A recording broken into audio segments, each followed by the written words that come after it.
uyu mwana mwibarutse uyu munsi uretse ko Imana yari imuzi ataranasamwa mu nda y'uwamwibarutse nkuko nababwiye na jewe nari ndamuzi namumenye tukiri abayabaga ko bwanje ndashimiye Imana mushobora byose kuko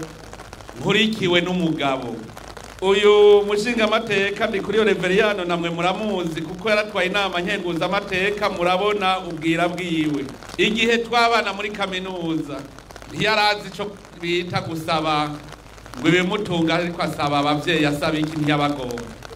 kuko yari umudandaza kaniga muri kaminuza igituma atayoberwa yavuga ati nyobewe noba mpombe yiga ijoro n'umurango kugira ngo ku munsi wa gatanu inyuma ya saa sita hajya tuvuye ku ishure yaca aduga iwabo yaba ariko ararangura akambaranga ku munsi wa Mungu agaca azazanye ikamyo agafurunisa agaca yinzira ku ishure kuwa mbere akigira mu ishure no kuvuga wewe yarazi akarorero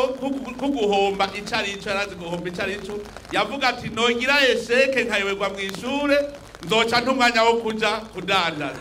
ewe turahiriwe kuko turongowe n'umuntu rero azi bya bindi umufuko utegeza kuronka amafaranga arazi igene bigenda ndakenguruka cyane kwaje asanga mwese mwagiye ku kivi abene gihugu bagiye ku kivi ubaje kubafasha guhingura no gushora kuko murumva ko ari umuhinga erega udashoye ntushobora gutera imbere naho tworara turakora gute tukagwiza umwimbu tudashora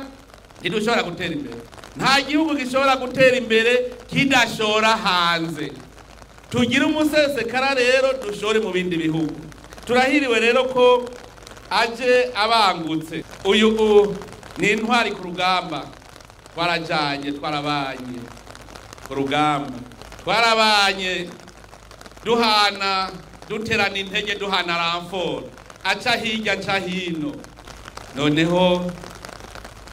naje naramurongoye kuri urwo rugamba nyene murumva yuko nkurikiwe n'uwonzi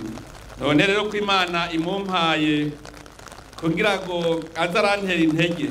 ndahiriwe cyane kuko ivyiyumviro turabisangiye byo guteza imbere igihugu.